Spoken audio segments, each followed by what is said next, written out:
मुझे लगता है कि शरीर पर जो छाया है, रूप ही तो छाया है, इस पर छाया हुआ है। हमारे शरीर की बनावट में मूल्य पैकिंग का है। पैकिंग बहुत अच्छी है, माल तो सब खराब है, भीतर पैकिंग बहुत बढ़िया है। तो जो इस शरीर पर छाया है, रूप, रंग, काम, वासना, इसी छाया को तो पकड़ती है और इसी छाया को पकड़कर इस देह भाव से ऊपर उड़ने वाले को भी नीचे गिरा कर खा जाती है। और क्या विचार करें। हनुमान जी बोले, विभीषण जी ये बताओ, मुंह में पहले दांत आए कि जीभ? विभीषण जी बोले, जीभ पहले आई। बोले दांत? बोले दांत बाद में आए। अच्छा, बोले एक बात बताओ, दांतों का ठिकाना है कि अंत तक रहेंगे? बोले दांतों का भरोसा नहीं रहा। कहा क्यों? बोले एक बार बचपन में ये आकर चले गए थे, तब से इनका भरोसा नहीं रहा कि ये कब तक रहे। बोले जीभ का भरोसा ही अंत तक रहेगी। तब बोले जो पहले है और बाद तक रहेगी वो है जीभ, और ये दांत तो बीच में ही आए, बीच में ही चले जाएंगे, इनके कारण क्यों परेशान हो? विभीषण जी बोले, सो तो ठीक, लेकिन जीभ है एक और दांत है अनेक, और जीभ दांतों का जितना भला करती है कोई नहीं करता। अच्छा, एक बात सोची आपने कभी, भोजन करते समय दो दांतों के बीच में तिनका फंस जाए तो तिनका या भोजन का कण तो दांतों के बीच में फंसा है, जीभ को क्या परेशानी है? पर आराम से नहीं बैठती जीभ। आपने अनुभव किया कि बार बार जीभ वहीं जाएगी, जहां फंसा कुरे देगी, निकालने की चेष्टा करेगी, नहीं निकलेगा, फिर आएगी, फिर जाएगी, फिर आएगी, फिर जाए। हालांकि समस्या जीभ की नहीं है, समस्या तो दांतों की है। यह जीभ का व्यवहार दांतों के साथ, और दांतों का व्यवहार भोजन करते समय धोखे से जीभ ऊपर और नीचे के दांतों के बीच में आ जाए तो दांत उसी को कुचल डालेंगे। जीभ है संत की तरह, दांत है असंत की तरह। समस्या दांतों की, समस्या संसार की, परेशान संत। कबीरदास जी कहते, राजा दुखिया प्रजा दुखिया, साधु को दुख दूना। राजा को प्रजा की चिंता, प्रजा को राजा की चिंता, साधु को दोनों की चिंता। ये संत का व्यवहार असंत के साथ, और असंत दांत उसी को कुचल देते, जो कर हित अनहित ताहू सो। इस तरह हम कुचल रहे। हनुमान जी ने कहा कि सो तो ठीक है, लेकिन क्या हनुमान जी ये जीभ दांतों का क्या बिगाड़ सकती है? हनुमान जी बोले, जीभ तो दांतों का ऐसा बिगाड़ सकती है कि कोई नहीं बिगाड़ सकता। क्या बिगाड़ सकती है? हनुमान जी बोले, जब दांत ज्यादा परेशान करने लगते हैं तो डॉक्टर के पास जाकर बोलता कौन है? जीभ ही बोलती है कि डॉक्टर साहब अब तो ये दांत बहुत परेशान कर रहे हैं।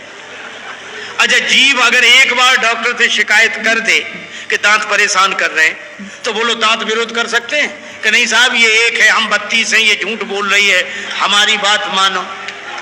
फिर नहीं बोल सकते दांत। जीभ एक बार कह दे, और डॉक्टर करता क्या है? अपना औजार उठाता है, एक एक करके सब दांतों को निकाल कर बाहर करता है। और जब मुंह में एक भी दांत न रहे तो राज्य किसका? जीभ का। फिर चाहे जान रुके कौन। तो हनुमान जी बोले, विभीषण तुम हो जीभ की तरह और ये राक्षस है दांतों की तरह। चिंता मत करो, कुछ दिन बाद डॉक्टर साहब आने वाले हैं, समुद्र किनारे उनका शिविर लगेगा, कई सहयोगी उनके साथ होंगे, और आप तो जीभ की तरह हो, चले चलना और श्री राम जी रूपी डॉक्टर साहब से शिकायत कर देना। अगर एक भी बचे तो हमें बताना, और जब कोई ना बचे तो राज्य तुम्हारा ही। तुमरो मंत्र विभीषण माना, लंकेश्वर भय सब जग जाना।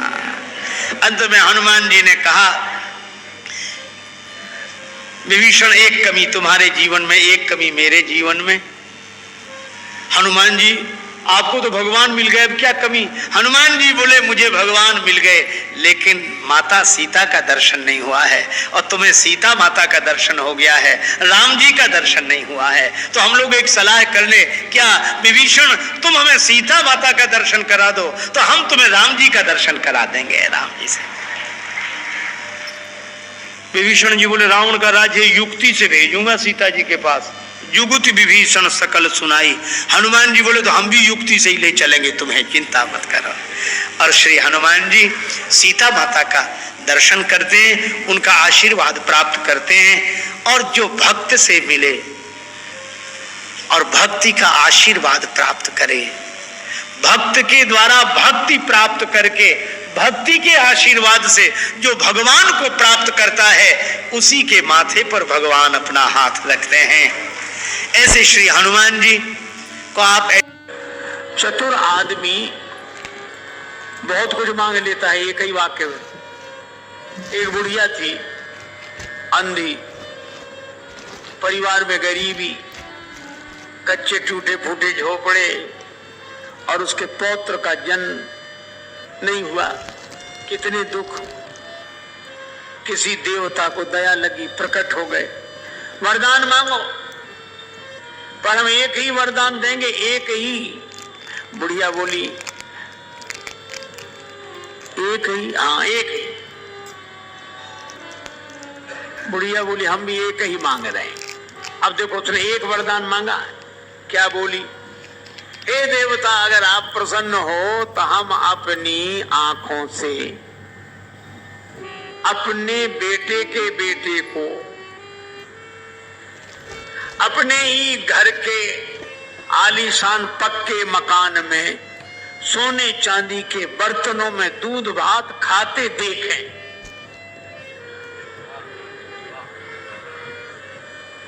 क्यों बोलो? हैं?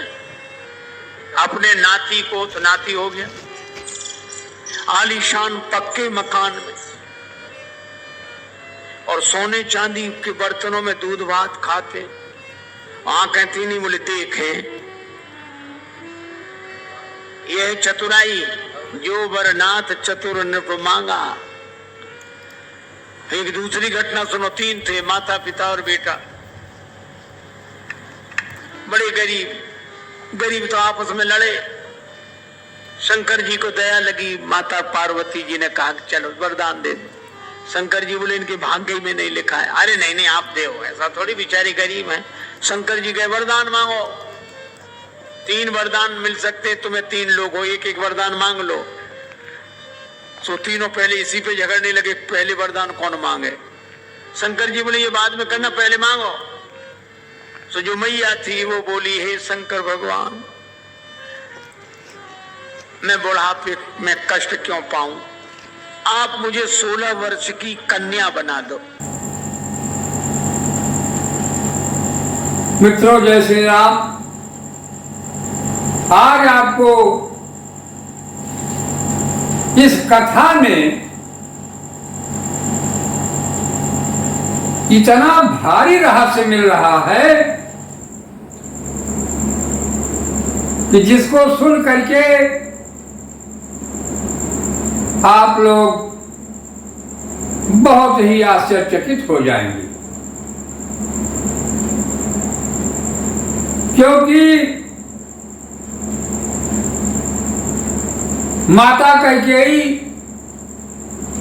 जब भगवान श्री राम के लिए और अपने पुत्र भरत के लिए वरदान की बात करती हैं तो उसमें क्या कह रही हैं, कैसी निष्ठुर माता ये हो चुकी हैं। लेकिन मित्रों आप इसको सुने। हरि होत प्रात मुनि बेश धरी,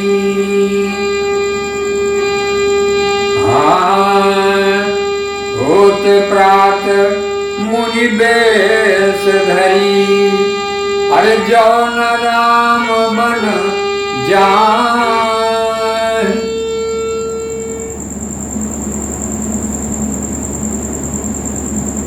कैकेयी जी ने राजा दशरथ से वरदान जब मांगा और कहा कि यदि सुबह होते ही राम मुनि का भेष बना करके अगर वन को नहीं जाते हैं तो होत व्रत मुनि वेश धरि जो न राम बन जाए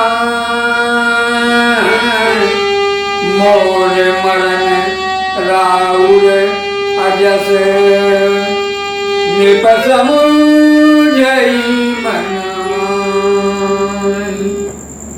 हे राजन, अगर ऐसा नहीं होता है, मुनि वेश धर करके बना करके राम वन को नहीं जाते हैं तो मेरी मृत्यु ही हो जाएगी और आपका अपजस हो जाएगा। आपको दुनिया यही कहेगी कि अपजसी हो गई। अब देखिए, राजा को अपजसी बना रही है, बता रही है कि हो जाएंगे। क्या ऐसा हो जाने पर कैकेयी के ऊपर अपजस नहीं लगा? नहीं लगेगा, लगेगा और लगा ही। हम लोग आज कब की बात है, ये कई हजार वर्षों की बात हो गई, लेकिन आज भी कैकेयी नाम कोई भी अपनी लड़की का नहीं रख रहा है। क्यों? अरे यस कही कही कुटिल भई उठी थारी, अस कही कुटिल भई उठी थारी, मानहु रोष तरंगिनी बाढ़ी, मानहु रोष। ऐसा कह करके कैकेयी उठ खड़ी हुई क्रोध से। ऐसा लगा कि जैसे क्रोध की नदी ही उमड़ पड़ी हो और वो नदी पाप रूपी पहाड़ से प्रकट हुई हो, ऐसा हो गया। अरे पाप प्रहार प्रकट भई सोई, पाप प्रहार प्रकट भई सोई,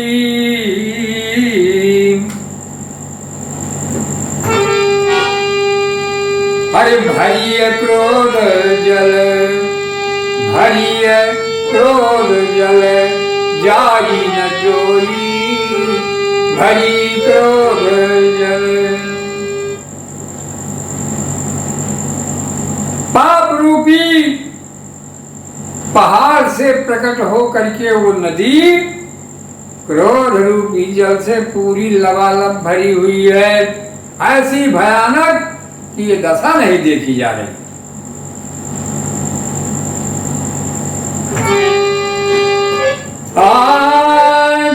बरकूल कठिन हठ धारा, दो बरकूल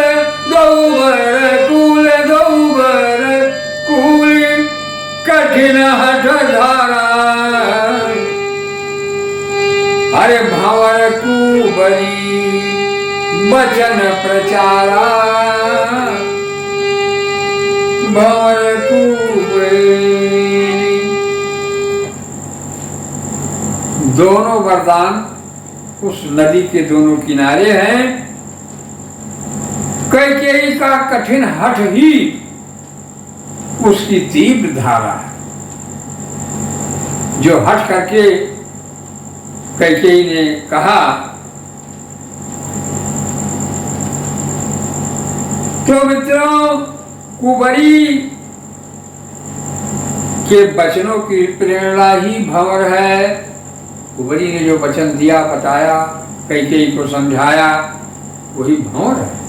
क्योंकि उसी क्रोध रूपी नदी में, भंवर में कैकेयी की बुद्धि भ्रमित हो गई।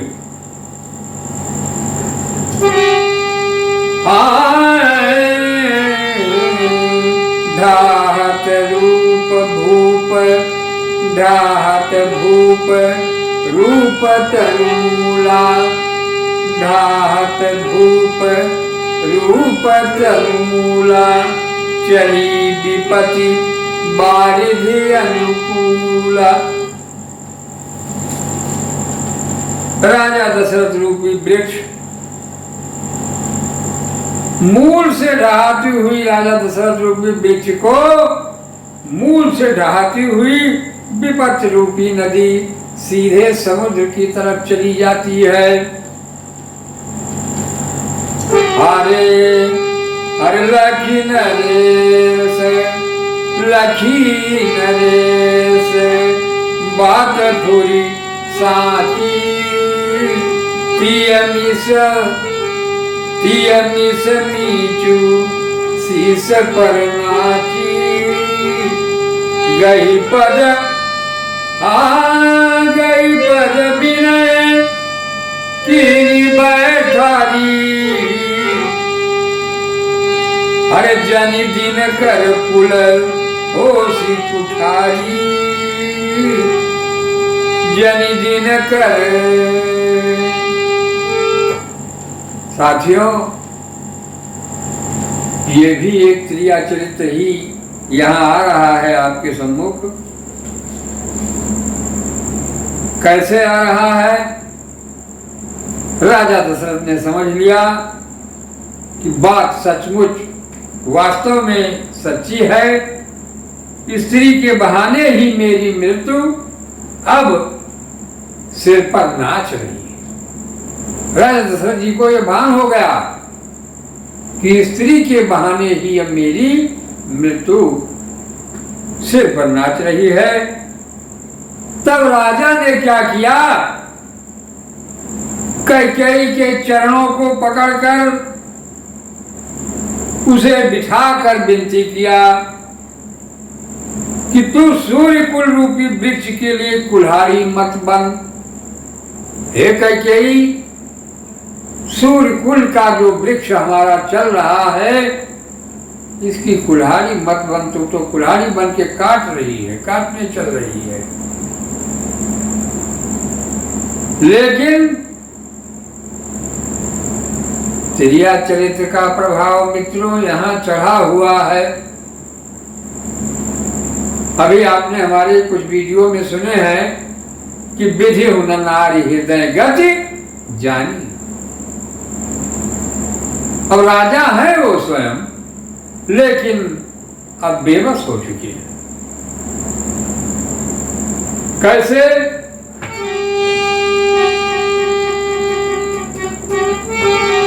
अरे नारी विवश, नारी विवश नर सकल गोसाई, नारी विवश नर, नारी विवश,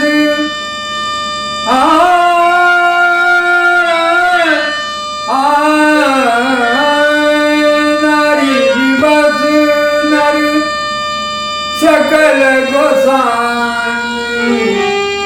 नाचहि नट मरकट की नारी, नाचहि नर। पुरुष की दशा क्या है? फिर राजा दशरथ जी कैकेयी जी को कहते हैं कि हे कैकेयी,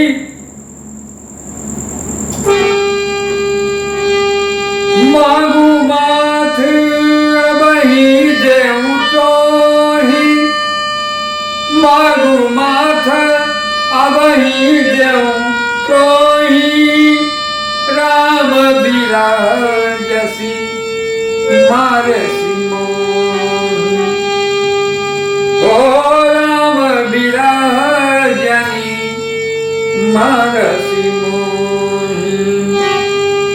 हरे राखू राम कहाँ, राखू राम कहाँ, यही तेही भांति, नाही तो जरई, अरे नहीं तो जरई जन्म भरी चाकी, नहीं तो जरई।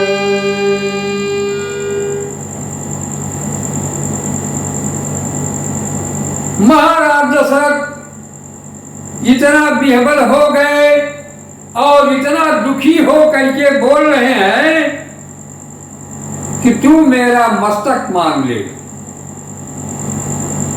तुझे अभी मैं दे दूं, सर मेरा काट दूं। लेकिन राम के विरह में मुझे मत मार, मैं राम का विरह नहीं सह पाऊंगा। जिस किसी प्रकार से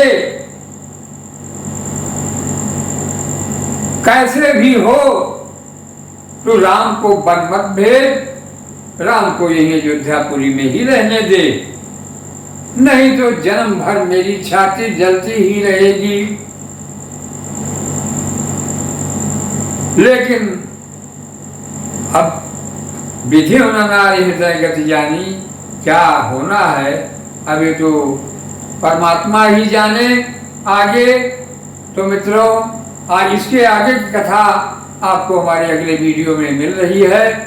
आप हमारे चैनल पर नियमित बने रहें। महात्मा ओम प्रकाश अयोध्यावासी ये चैनल आप लोगों के सम्मुख बहुत दिनों से चल रहा है यूट्यूब पर, जिस पर धार्मिक और रहस्यमयी कथाएं बड़ी ही भक्ति मार्ग की तरफ आपको ले जाने वाली आती रहती हैं।